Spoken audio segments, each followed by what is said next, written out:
Makinde Sabagabo. A very good morning, my brother. What's the latest right there?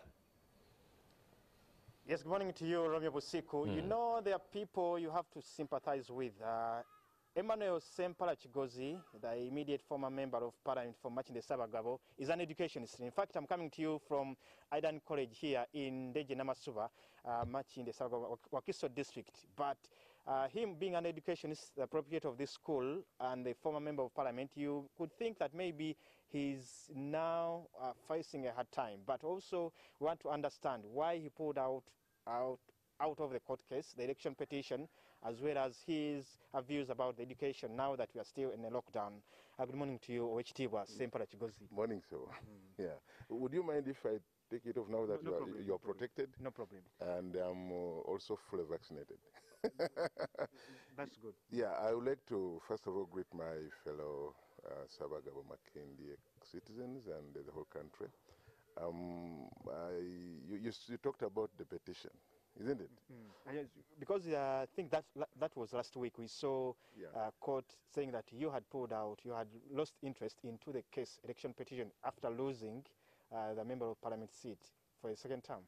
Yeah, you know, I didn't lose because I didn't even have the interest. So I didn't lose the interest. But what is true is that people who are my supporters actually took the case there. They maybe had information or they had the data to put up a case, but they did it without my knowledge. Now, when I got to know about it, I talked to them and I said, but I'm not interested in that. They said, we are not even bothered.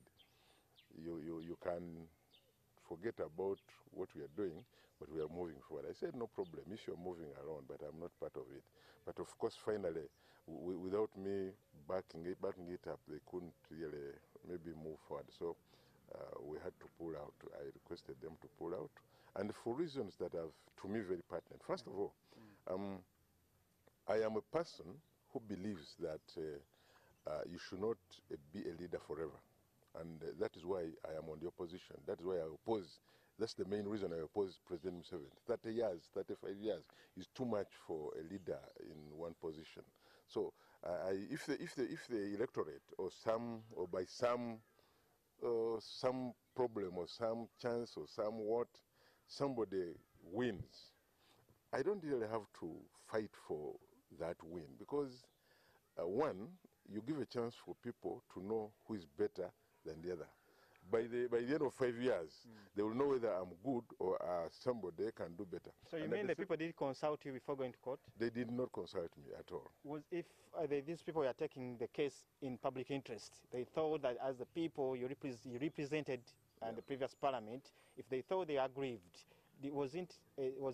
don't you see it as a sign of betrayal when you lose a case, when you lose interest, when they were thinking for you, or even thought that they aggrieved the election, the result was cheated?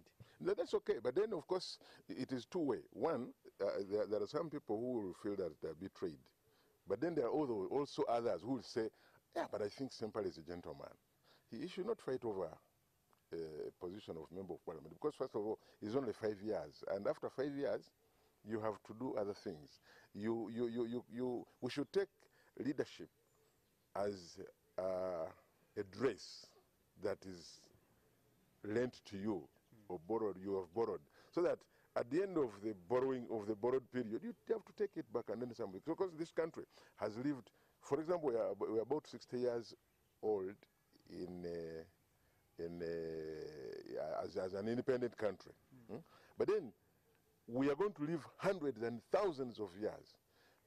I've done my part. I've put my contribution to the national building, and somebody should take over. So, first of all, I'm still strong. If they think that I was good after comparing, then I can always go back the next round and then contribute and then also get out. There is no reason I should. Then at the same time, just in case things go wrong, your dignity is lowered so low that why did you go into something that you knew not win? You know the court cases in Uganda here. Anything can happen.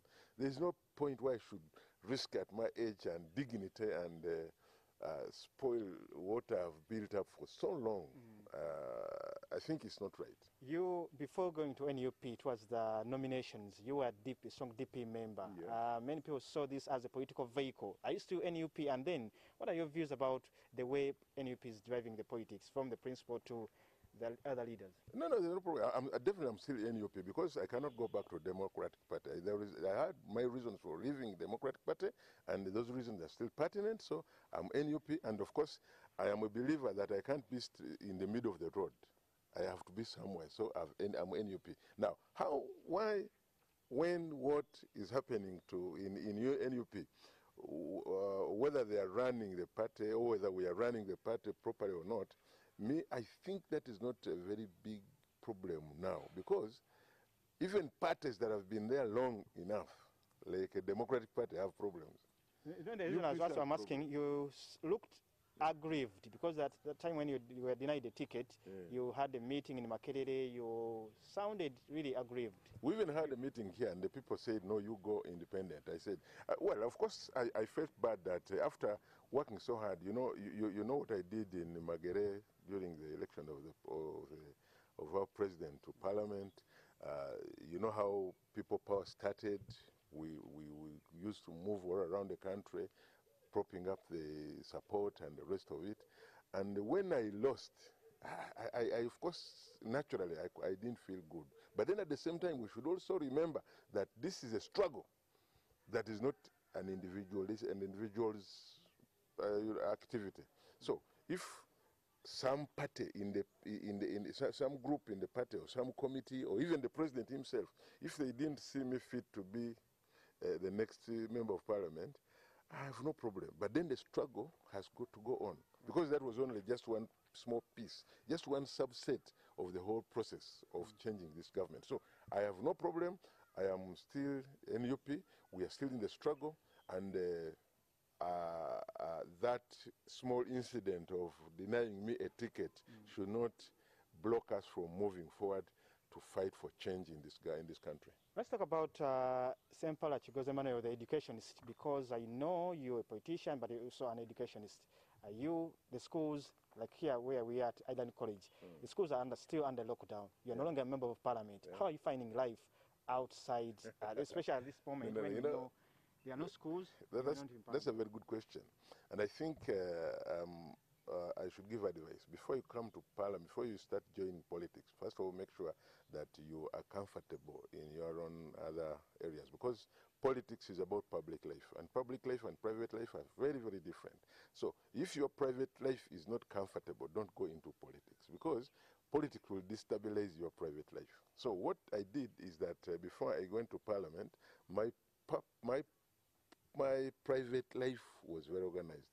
As you can see, I've got a school. Of course, we have a lockdown now. We are not earning. I'm not earning my salary because I earn a salary from here. But then I also don't have only school. I have other things that I'm doing. I've got plantations of eucalyptus trees in Masaka. Somehow I've got some transport business somewhere. So life goes on comfortably as we wait for other things. And I would like to advise everybody, that mainly those ones who are in parliament today, please, kindly, if you do not have something, of course that one depends on your goals in life. Because if your goal in life was politics, you can end and then die. But if your goal in life had other areas of interest, then other areas of interest will definitely move on. And that is exactly what is happening here, and I have no problem at all. Okay, finally, you as an educationist, schools are still under lockdown, companies vaccinating teachers, you haven't begun, maybe next week. What do you think should be done to ensure that, yes, schools resume and in the fight of COVID-19? Well, it's good that you asked me a question that what should be done, but if you had asked me what went wrong, then I would go deeper. But what should be done is that they should plan faster and get the teachers vaccinated, actually not only in Wakiso but all over the country. Because if that hiccup can happen in Wakiso, which is near the center of the health services in Mulago and Kampala and the Ministry of Health, what is happening in Karamoja and Kaberamaida and everywhere else. So this means that if we are still lagging behind in Wakiso. That means the other districts also must be having problems. So what I'm asking government is that they should and must as we wind up. must move fast, vaccinate the teachers, and of course vaccinate the whole country, the target group, because the students will definitely, you know, if you are vaccinated and the parents are not vaccinated, it does make a lot of sense. Then the other thing that should be done is that the schools should fully open by January.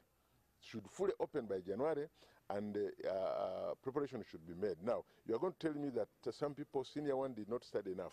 Senior 1 to senior 4 is a course. It's not. Okay. So what you can do in 4 years, you can compact in 3 years, and then we move forward so that people don't lose time, because we are going to have a generation where we have no doctors, we have no engineers, we have no employees, because people have not been studying. Thank you so much, Emmanuel. Honorable Emmanuel Chigozi Sempala is popularly known as Sajjali Abene. Stephen Imbido and Fefeso Chibuga, now handing you back to Romeo Busiku in the studios. Well,